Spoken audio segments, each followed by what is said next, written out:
1,00,000 మంది శివభక్తులతో కలిసి మహారుద్రాక్ష పూజలో పాల్గొనండి. వెంటనే కాల్ చేసి మీ పేరును నమోదు చేసుకోండి. వేణుస్వామి గారు, ఈ మధ్యకాలంలో సోషల్ మీడియా ఇంపాక్ట్ చాలా వరకు ఉండింది జనాల మీద. సోషల్ మీడియాకి ఎడిక్ట్ అయిపోయి కూడా చాలా సర్కమ్స్టెన్సెస్ చూస్తున్నాం మనం. అంటే మనం అనుకోనివి కూడా కొన్ని జరుగుతూ ఉన్నాయి సోషల్ మీడియా ఇంపాక్ట్ చూస్తుంటే. రోజుకొక వార్త, ఎప్పుడేం జరుగుతుందన్న భయాందోళన సిచ్యువేషన్స్లో బ్రతుకుతున్నాం. ఈ సోషల్ మీడియా అనేది పాజిటివా, నెగిటివా? ఫ్యూచర్ అసలు ఏ విధంగా మారబోతోంది సోషల్ మీడియా వల్ల? చాలా నెగిటివ్గా మారబోతుంది. ఇక్కడ గుర్తుంచుకోవాల్సింది ఏంటంటే సోషల్ మీడియా అనేది చాలా ఎక్స్ట్రీమ్ అయ్యింది. బట్ గుర్తుంచుకోండి, వేరే రాష్ట్రాల్లో ఉన్న పరిస్థితి మన దగ్గర లేదు. వేరే రాష్ట్రాల్లో సోషల్ మీడియాని చాలా పద్ధతిగా వాడుతున్నారు. సోషల్ మీడియా ఇప్పుడు వేరే రాష్ట్రాల్లో నేను ఎగ్జాంపుల్ చెప్తా. ఇప్పుడు బాంబేలో చాలామంది యాస్ట్రాలజర్స్ ఉంటారు. డైరెక్ట్గా వాళ్ళు ఏం చెప్తారంటే ఏ ఫ్లైట్ ఎప్పుడు కూలిపోతుంది, ఏ హీరో ఎప్పుడు చచ్చిపోతాడు, డైరెక్ట్గా వాళ్ళ పేర్లతో సహా చెప్తారు. ఇప్పుడు ఉదాహరణ, ఇప్పుడు నువ్వు చూస్తే, నువ్వు ఇన్స్టాగ్రామ్లోకి పోయి చూడు, యూట్యూబ్లో చూడు, గూగుల్లో చూడు, సల్మాన్ ఖాన్ గురించి, అమీర్ ఖాన్ గురించి చాలామంది జ్యోతిష్యులు వాళ్ళ డెత్ డేట్ ప్రిడిక్ట్ చేశారు. ఆ స్వేచ్ఛ బాంబేలో ఉంది, తెలుగు రాష్ట్రాలలో లేదు. తెలుగు రాష్ట్రాలలో వేణుస్వామి కుక్కనికి లేదు, మిగిలిన 99 మంది ఆస్ట్రాలజర్స్కి ఉంది. వాళ్ళు చెప్తే వాడు పట్టించుకోడు, అవి 1000-2000 పోతాయి వ్యూస్. కానీ వేణుస్వామి చెప్తే చాలా పెద్ద సంచలనం అవుతుంది. దాని మీద 20 రోజులు డిబేట్ పెడతారు. అట్లనే వేణుస్వామి ఏది మాట్లాడినా సంచలనమే. అంటే ఆ స్థాయికి మనం వచ్చినాం కాబట్టి. కానీ వేణుస్వామి ఒక్కడే కాదు, ఇక్కడ కంటెంట్ లేక social media, main stream media అందరూ బాధపడుతున్నారు. కంటెంట్ కావాలి వాళ్ళకు. ఇప్పుడు టీవీ ఛానల్లో నేను మంత్లీ నాకు తెలిసి 50 లక్షల నుండి 5 కోట్ల వరకు శాలరీస్ ఉంటాయి ఒక్కొక్క ఛానల్లో. కంటెంట్ లేకపోతే ఏం చేస్తాడు?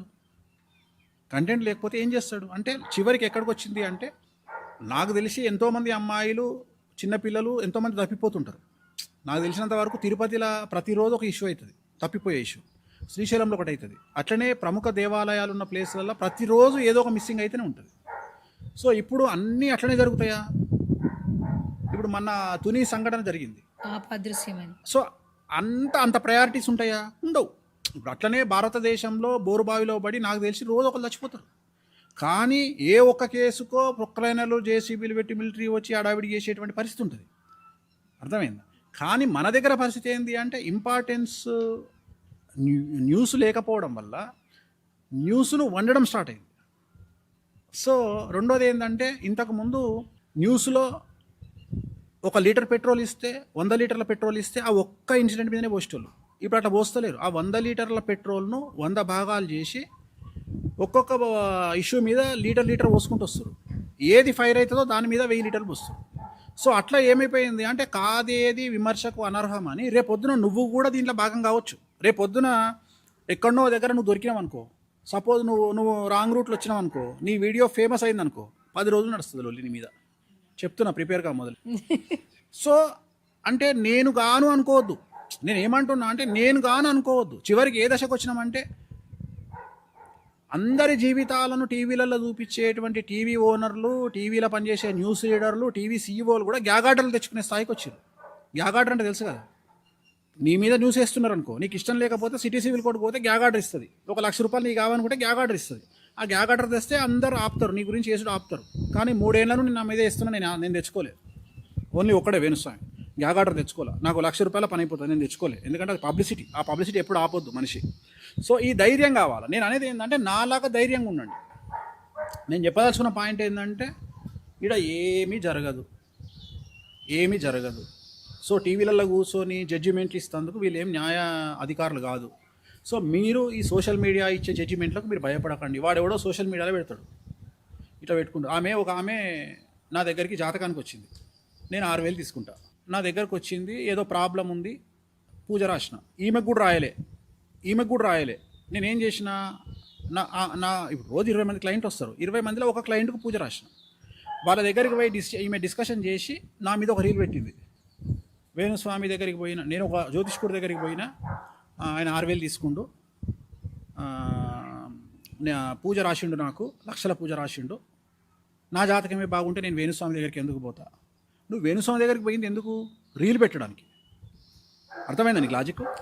నువ్వు సోషల్ మీడియాలో రీల్ పెట్టడానికి వేణుస్వామి ప్రజెంట్ కంటెంట్ కాబట్టి, వేణుస్వామి పేరు మీద ఒక కాంట్రవర్షియల్ వీడియో పెడితే అన్ని వీడియోలు 50,000 పోతే నా వీడియో 5 లక్షలు పోయింది. అట్లనే మన ఒక పెద్ద మనిషి, ఆమె 50 ఏళ్ళు ఉంటుంది, నేను నందూస్ వరల్డ్ అని వాళ్ళ గురించి ఒక వీడియో చెప్పిన, ఈ ఇంటర్వ్యూలో చెప్పిన. ఏమని చెప్పిన అంటే, మీరు ఇంత అడావిడి చేస్తారు, వాళ్ళు లండన్ సిటిజన్స్, వాళ్ళని అరెస్ట్ చేసే యోగ్యత మనకు ఉండదు, జస్ట్ వాళ్ళు ఇండియాకి వచ్చినప్పుడు మాత్రమే అరెస్ట్ చేయగలుగుతాము, వాళ్ళని మీరు ఎంటుగా కూడా వీకలేరని చెప్పాను నేను. ఆమె నా గురించి వీడియో పెట్టింది. వేణుస్వామి ఇట్లా అంటుండే, ఇంతవరకు సమంజసం, నందూస్ వాళ్ళ దగ్గర మనం డబ్బులు వసూలు చేయలేమంట. నాలెడ్జ్ లేకపోతే నేనేం చేస్తా? నీకు అర్థమైందా? నాలెడ్జ్ లేకపోతే నీకు నేనేం చేస్తా? మన ఎవడో ఒక లవర్స్ ఇద్దరు కొట్టుకున్నారు, సెలబ్రిటీ కపులు, ఒక ఎన్ఆర్ఐ ఇద్దరు అనుకున్నారు, అందులో నా ఇష్యూ వచ్చింది. వేణుస్వామి పేరు చెప్పింది అమ్మాయి, చెప్పంగానే పొలోమంటే వేసిర్రు, వాడు 10 కోట్లు ఇచ్చిందంటే ఇచ్చిర్రు. అంటే మీడియాలో ఒక్కడు కూడా మీడియాలో, సోషల్ మీడియాలో ఒక్కడు కూడా, అరే నువ్వు ఈ అమ్మాయికి 5 ఏళ్ళ 10 కోట్లు ఇచ్చినావంటే నీ అయ్యను వేడికని తెచ్చినావు ఆ పైసలను ఒక్కడు అడగలే. ఇప్పుడు నీ తమ్ముడు ఒక అమ్మాయిని ప్రేమించిండు, 5 ఏళ్ళ 10 కోట్లు ఇచ్చినా నీకు చెప్పిండు అనుకో, లండన్ నుండి వచ్చి, నువ్వేమడుగుతావమ్మా? బేసిక్గా 10 కోట్ల రూపాయలు 5 సంవత్సరాలు ఎట్లా సంపాదించినావు అడుగుతావాడు కదా? నువ్వు అడుగుతావాడు కదా? చెప్పు తల్లి, మూగ సినిమా చూపిస్తావు నాకు.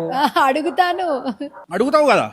అంటే ఇప్పుడు 5 సంవత్సరాలలో 10 కోట్ల రూపాయలు ఒక అమ్మాయికి పెట్టిండు మీ తమ్ముడు అంటే సంవత్సరానికి ఎంత సంపాదించినట్టు? 2 కోట్లు. లండన్ రూల్స్ ప్రకారము నువ్వు 1 కోటి రూపాయలు దాటితే 50% ట్యాక్స్ తీసుకుంటారు. అంటే వీడు సంవత్సరానికి 4 కోట్లు సంపాదిస్తే 2 కోట్ల రూపాయలు ట్యాక్స్ వంగ 2 కోట్లు వీని చేతికి వచ్చినట్టు. అంటే వీడు అమ్మాయికి 10 కోట్ల రూపాయలు 5 ఏళ్ళలో ఇవ్వాలి అంటే వీని సంపాదన 5 ఏళ్ళలో 20 కోట్లు. అంటే 20 కోట్ల రూపాయలు ఎట్లా సంపాదించినవరా గాడిది కొడుక అని అడగాల్సిన ప్రశ్న ఒక అక్కగా నీకు ఉందా లేదా? మరి వీడు ఏం పీక్ పడగొట్టిండు, ఏం 888 చదివిండా, 88 చదివిండా, 10 చదివిండా? అంటే జనరల్గా IIT అంటారు కదా, అట్లా కాకుండా ఎన్ని ఐలు ఉన్నాయి వీని ముంగట అనేది నీ ప్రశ్నించాలన్నా వద్దా? రెండోది 20 కోట్ల రూపాయలు 10 కోట్ల రూపాయలు ఏం చూసి పెట్టి కలవడ్డవురా నువ్వు అడగాలి కదా. కానీ ఎవ్వరు అడగలే, సోషల్ మీడియా కానీ మెయిన్ స్ట్రీమ్ మీడియా కానీ ఎవ్వరు అడగలే. కానీ ఎవరైతే CCS పోలీసు ఉన్నాడో ఆయన అడిగిండు, గాడిది కొడుక, అమ్మాయికి 10 కోట్లు పెట్టినా అంటున్నావు, లండన్ రూల్స్ ప్రకారం నువ్వు 20 కోట్లు సంపాదిస్తే నువ్వు అమ్మాయికి 10 కోట్లు పెట్టినట్టు 5 ఏళ్ళల్లో నువ్వు ఏం వీక్ పడగొట్టినావు అని అడిగిండు. ఇగో ఇది క్వశ్చన్. అంటే నేను ఏమంటున్నా అంటే, మీడియా రాగానే అడావిడి చేయకండి, ప్రాణాల మీద తెచ్చుకోకండి. నువ్వు సోషల్ మీడియా గురించి మాట్లాడినావు, ఇవాళ ఎంత ఈజీ యాక్సెస్ అయిపోయిందంటే ఆడెవడో మనకు తెలియదు, ఒక సెల్ ఫోన్ పట్టుకుంటాడు, ఎవరిని ఇష్టం వచ్చింది వాడు మాట్లాడతాడు. అర్థమైందా? చివరికి నేను ఆన్సర్ చెప్పదలుచుకున్న పాయింట్ ఇది. అంటే నువ్వు రేప్ చేసినావు పోసుకో, మర్డర్ చేసినావు పోసుకో, ఈ రెండింటికే నువ్వు భయపడు. ఎందుకంటే ఈ రెండిట్లలో నేను ఎవడు కాపాడలేడు. రెండోది, అన్ని టీవీల్లో ఒకేలాగా వస్తుంది, గుర్తుపెట్టుకో, అన్ని టీవీలలో ఒకేలాగా వస్తుంది. కానీ ఎవ్వరు కూడా నిన్ను మ్యానిపులేట్ చేసి టీవీ ఛానళ్ళలోనో సోషల్ మీడియాలో నీకు జడ్జిమెంట్ ఇవ్వలేరు. అర్థమైందా? ఈ రెండిట్లలో జరిగిపోతాయి. ఈ రెండు నువ్వు మర్డర్ చేసావనుకో, పోక్సోలు ఇరికినావనుకో, ఖచ్చితంగా జరగాల్సింది జరుగుతుంది. కానీ అట్లా కాకుండా నీ మీద ఎవడో ఈర్ష్యతో పెట్టే వీడియోలు, నీ మీద ఎవడో తెలియకుండా పెట్టే వీడియోలు, లేకపోతే జియో ఫ్రీగా ఇచ్చింది కదా 1 GB 1 TB అని చెప్పేసి కింద స్టేట్మెంట్లు కామెంట్లు పెట్టే వాళ్ళ గురించి పట్టించుకొని హెల్త్ ఖరాబ్ చేసుకోకండి. ఇక్కడ ఏం ప్రాబ్లం వస్తుంది అంటే, ఆడవాళ్ళు ఎక్కువ డిస్టర్బ్ అవుతారు. సెలబ్రిటీలు కానీ నార్మల్ పీపుల్ కానీ ఎవరైనా దొరకంగానే వాళ్ళ మీద వచ్చేటువంటి ట్రోల్స్ను మేమ్స్ను తట్టుకోలేనటువంటి స్థితిలోకి సమాజం నెట్టబడుతుంది. సమాజం అప్పుడు ఏమవుతుంది? ఇప్పుడు నువ్వే ఉన్నావమ్మా, జనరల్గా అమ్మ ఏం చేస్తుంది?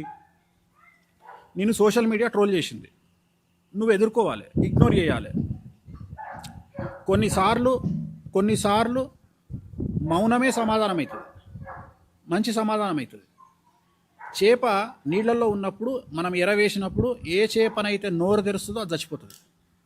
నోరు తెరవని చేప బతుకుతుంది. అట్లనే కొన్నిసార్లు మనం నోరు మూసుకోవాలి. దాన్ని ఇగ్నోరెన్సీస్ అంటారు. కొన్నిసార్లు ఇగ్నోరెన్స్ ఈజ్ బెటర్ ఆన్సర్ అంటాం. సో వాడిని వదిలేయడమే మనం బెటర్ ఆన్సర్. నీకు చేతన అయినప్పటికీ కూడా, అంటే నీకు వాని మీద రివెంజ్ తీసుకోవచ్చినా నువ్వు కంప్లైంట్ వదిలేసి వాడిని, సోషల్ మీడియాలో జరుగుతుంది ఇది. కానీ నువ్వు పర్వెటెడ్గా తయారైపోయి నేనేదో సమాధానం చెప్పాలి అని కొంతమంది లీగల్గా పోయి కేసులు పెడతారు, కొంతమంది ఇంకేదో. ఏమీ జరగదు. నేను అనే పాయింట్ ఏంటంటే, నా దగ్గరికి మన ఒక కేసు వచ్చింది, ఒక క్లయింట్ వచ్చిండు, 3 కోట్ల రూపాయలు ఇవ్వాలి స్వామి నాకు అని చెప్పిండు. నేనేం చేస్తానయ్యా దీనికి అని నేను 3 కోట్ల రూపాయలు మనకు అప్పించినా వాడికి ఇయ్యలే, నేనేం చేస్తా దీనికి? వాడేమంటుండు, చెక్ బౌన్స్ కేసు పడ్డది, నేను నీకు 3 కోట్ల గట్ట జైలుకు పోతా అంటుండు. ఇప్పుడు వాడు 14 రోజులు జైలుకు పోతాడు, 3 కోట్లు మిగులుతాయి. నీకు అర్థమైందా? 14 కోట్లు 3 కోట్లు ఇవ్వాలి, 14 రోజుల్లో బెయిల్ వస్తుంది వానికి, ఖచ్చితంగా బెయిల్ ఇస్తారు. వాడేమంటున్నా అంటే పోతా భయ నీ అమ్మ 14 రోజులు లొల్లిపోతుంది నాకు, నేను ఇక నీకు పైసలు కట్టాల్సిన పని లేదు కదా అంటే తెగించడం 3 కోట్లకు తెగించే వాళ్ళు కూడా ఉంటారు. ఇక్కడ ఏదన్నా కానీ ప్రశాంతంగా సోషల్ మీడియాను పట్టించుకోకుండా తడిపట్టేసుకొని చాలా ప్రశాంతమైన జీవితం గడపండి. వారం రోజులు 5 రోజులు నడుస్తుంది, 6వ నాడు ఖచ్చితంగా కొత్త ఇన్సిడెంట్ దొరుకుతుంది. దొరకగానే మళ్ళీ అటు వెళ్ళిపోతారు. సో ఈ సోషల్ మీడియా వల్ల 100కి 100% నెగిటివే ఉంది, పాజిటివ్ లేదు. నువ్వు పాజిటివ్ ఎక్కడుంటుంది? అసలు పాజిటివ్ ఉంటే కదా ఉండడానికి. అర్థమైందా? ఇప్పుడు నీ పేరు మీద ఈమె యాంకరింగ్ బాగా చేస్తుంది అని ఎప్పుడన్నా వీడియోలు వేసిరు ఎవరన్నా చూసినావా ఇంతవరకు? వెయ్యాలి కదా.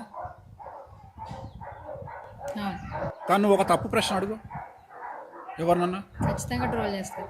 నీకు అర్థమైందా? అంటే నేను ఏమంటున్నా అంటే మన గురించి పాజిటివ్గా వేయడానికి సమాజంలోని అన్ని మాధ్యమాలు డబ్బులు తీసుకుంటాయి. గుర్తుంచుకో, సోషల్ మీడియా కానీ మెయిన్ స్ట్రీమ్ కానీ ఎవరైనా సరే అది వాళ్ళ వ్యాపారం.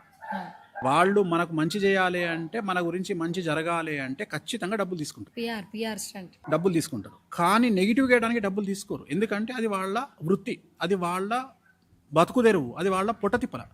సో దీన్ని మనం అర్థం చేసుకుంటే మనం చాలా ప్రశాంతంగా ఉంటాం. అంటే ఇదేమి దోషం కాదు. నేను ఏమంటున్నా అంటే వాళ్ళు బతకాలంటే న్యూస్ వేయాలి కదా. ఏదో ఒక న్యూస్, వినాయకుడు పాలు తాగిండాను, శివలింగంలోకి కళ్ళకి నీళ్ళు కారుతున్నాయానో, ఏదో చేస్తే 1 లక్ష వ్యూ వస్తే ఒక 6,000 దొరుకుతాయి. నేను అనేది దానివల్ల ఒక నెల జీతం వస్తుంది ఎవరికో ఒకరికి. సో అట్లా అది వేణుస్వామి బలి కావచ్చు, రేపు నువ్వు బలి కావచ్చు, ఎల్లుండి ఇంకొకరు బలి కావచ్చు. ఇది నేను అనేది ఏంటంటే దీంట్లో ఎవ్వరు అతిథులు కాదు. ఇప్పుడు నిన్న ఎవడో హీరో ఒక అదేదో మన ఫుడ్ సప్లై చేసే బాయ్ని కొట్టిండు అనేది ఒక సంచలనం నిన్న రాత్రి. సో అదే చాలా ఎక్స్ట్రీమ్ న్యూస్ అయింది. అంటే ఏ న్యూస్ వేయాలి, ఏ న్యూస్ మననట. ఇది విచిత్రమైన విషయం ఏంటంటే ఉప్పల్ బాలు అనే అందరికీ తెలుసు. ఉప్పల్ బాలు వికారాబాద్లో వాళ్ళ దోస్తు తార్ జీప్ మీద ఎల్లెలుగా వండుకొని పోతుండేవాడు. దాన్ని సోషల్ మీడియాలో విపరీతంగా వేసారు. నేను అనేది ఏంటంటే ఉప్పల్ బాలు గురించి న్యూస్ ఏడైంది అయ్యా. ఇప్పుడు అది జనాలు లేని వాని ఇష్టము, వాని పండుకుండు. ఏమైంది? దీనివల్ల సమాజానికి ఏమన్నా వచ్చిందా? అలాంటి ఇన్సిడెంటే స్టేట్లో ఒకటి జరిగింది, ఒక్కడు కూడా మాట్లాడలే. నేను అనేది ఏంటంటే ఉప్పల్ బాలు పుక్కడుకు దొరికింది కదా వీళ్ళకి. సో నేను అనేది ఏంటంటే మీరు సమాజాన్ని పట్టించుకోకండి, సోషల్ మీడియాను పట్టించుకోకండి, మీ జీవితాన్ని మీరు గడపండి. అస్సలు సమాజంలో మీ ఇంటి పక్కోడి విమర్శలను పట్టించుకోకండి. అన్నిటికంటే ముఖ్యము డబ్బే ముఖ్యము. డబ్బునే ప్రామాణికంగా తీసుకోండి, డబ్బు సంపాదించండి. చెడు ప్రచారాన్ని పట్టించుకోకండి, జీవితాన్ని సుఖంగా గడపండి. సుమన్ టీవీలో మీ పర్సనల్ అండ్ బిజినెస్ ప్రమోషన్స్ కోసం కింది నెంబర్కి కాంటాక్ట్ చేయండి.